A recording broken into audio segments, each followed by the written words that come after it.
everyone, welcome to part 2 of the questionnaire video, and if you haven't seen part 1 yet, I will link that in the description box below so you can see that as well. And yeah, so I'm going to get right into it, starting with question number 12. So let's just get started. What is the biggest injustice about living with a chronic illness? And to me, the biggest injustice is the way that society portrays us. I feel like they just don't understand it because they don't have it, so they just make up a lot of different myths and rumors and stuff that are just not true, that they try to make true, and it just completely distorts the actual awareness of what really needs to be said about the diseases. From that is that a lot of chronic illnesses are invisible illnesses, and so a lot of times we won't look sick on the outside, but we are very ill on the inside. And like looking at me, you probably wouldn't think I was sick, but I'm wearing makeup and I have my hair done and stuff, so it doesn't look like I'm sick. They don't believe what they can't see with their eyes. It's just a really big distorted view that society has, and I feel like that's the biggest injustice, because just because we don't look sick doesn't mean that we aren't struggling inside, and so a lot of times I feel like it just comes off bad. So I wish that they just kind of really took a look into our lives and really understood what we're going through before they judged us so fast. Number 13.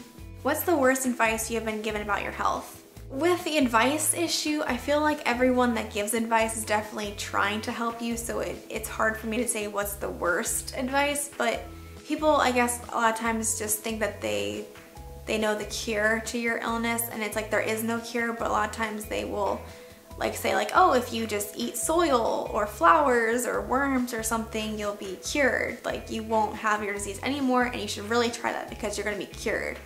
And it's just like, there is no cure. And sometimes it almost comes off kind of negative in a way to us, because it's like, you don't think we've tried all these different things, you know, people are always like, oh, have you tried like being dairy-free or gluten-free? It's like, you don't think I've tried that?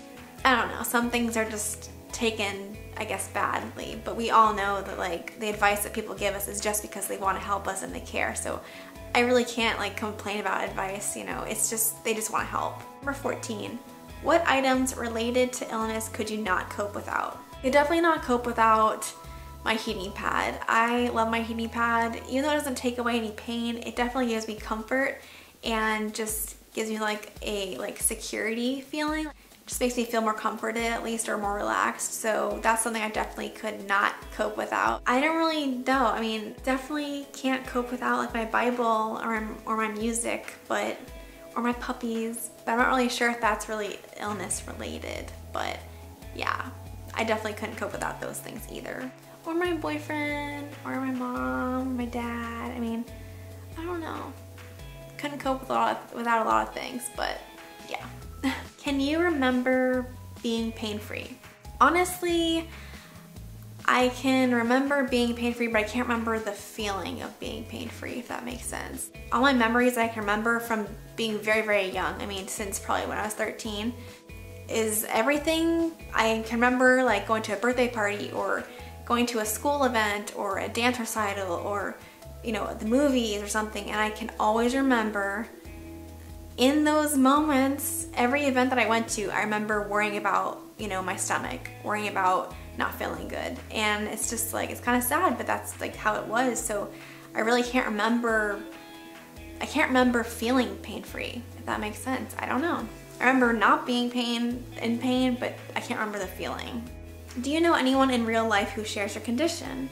Well, I know a lot of people online who share my condition, but this is asking about real life, and I have to say I do know one person in real life who does have my condition, one of my conditions.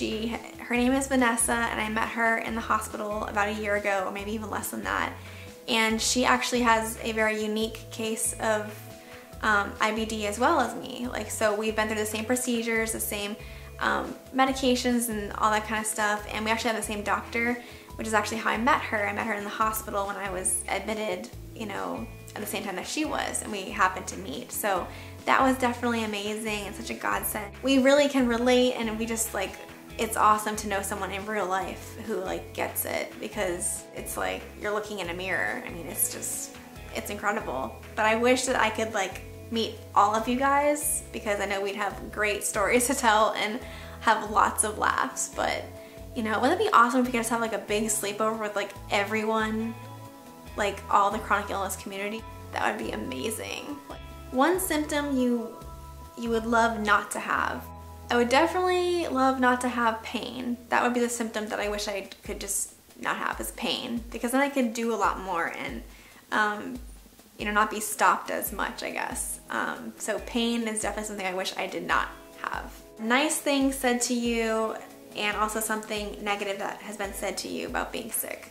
Okay, so I feel like I do get a lot of hate, as anyone would get, who is like exposing themselves and being vulnerable on the internet. So I have had a lot of negative comments, and I guess some of the things people have said are like that, you know, I'm faking it, or, you know, I shouldn't be in this world anymore. But I do get a lot more nice comments than I do any negative, so it really doesn't matter to me, because I always just like, it's just not something that you should keep in your mind. I mean, there's already enough negativity in the world, so why invite more of that into your mind as well? So I always just try to pick from, you know, the good things in the world instead of focusing on like the bad things people are saying. So some of the nicest things you guys have said is that, you know, that I inspire you, or that I'm helping you, or that, you know, you've been able to make it through your struggles because of me, or my videos have helped you, or my writing, or something that you can relate to. It's just amazing to hear what you guys say to me.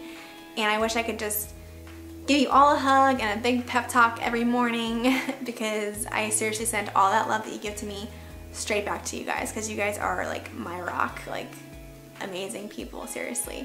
Is your family supportive, or are they mostly ignorant to your suffering? I feel very, very blessed to say that my family is so supportive and so kind to me and so compassionate towards me. I mean, they really understand. They're very patient with everything I've ever been through. I truly feel really happy that it is that way, because I know so many of you guys who have a hard time at home, and I can say I do understand how that is, because I did go through that when I was younger. But I want you to know, if you don't have that understanding support system, know that you can have that support with people like me online, and people on my Facebook support page and on my blog. We all care, we all go through the same things, so we're there for you. We are your support system. So if you don't have it at home, know that you have it online, and you have tons of it. So don't worry, you are loved and cared for more than you could ever know. Describe the feeling after walking up and down stairs. I can't even describe the feeling. It's just like, as soon as I come up to the stairs, I'm always just like, I feel like the moment from The Fault in Our Stars where like Hazel like looks at the staircase and she's like, oh my gosh, it looks like Mount Everest. But then she ends up just walking up them anyway and just trying her best, even though she's like having the biggest struggle going up them. It's like, that's exactly how it is, like in real life.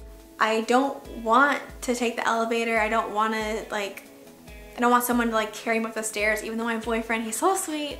He always seems to just like carry me. He'll like scoop me up and just like carry me up the stairs or carry me down the stairs, and like it's just so sweet of him to do, and I love that. It's so sweet. A lot of times I like to do things on my own. I'm always like, I'm a little fighter, and I'm like, I'm gonna do it. But if I do go up down the stairs, I'm like, that, it feels like, seriously, it feels like you ran a marathon, went through a triathlon, climbed up the Mount Everest. Like, it's crazy. It's just crazy. It's always like a big thing, like a big accomplishment. When I do it, I'm just like, even though I feel really sick and like hurtful after, I'm just like, I did it, you know? So pat on the back to me.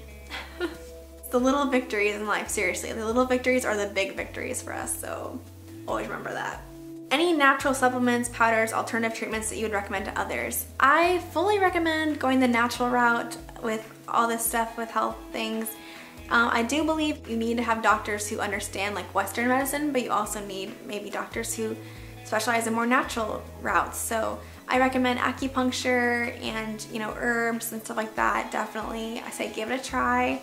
I know a lot of people are kind of on the edge about those things, but I feel like when you're down to your lowest low and you have nowhere to go and no other ways that you can, no other paths you can take to even help yourself, I feel like anything is worth a try at that point. So it's all about just exploring what's good for you, and I feel like just explore every opportunity and every treatment there is out there, because that's how you fight for your health, and that's how you get the best care possible to live the best life that you can with your circumstances.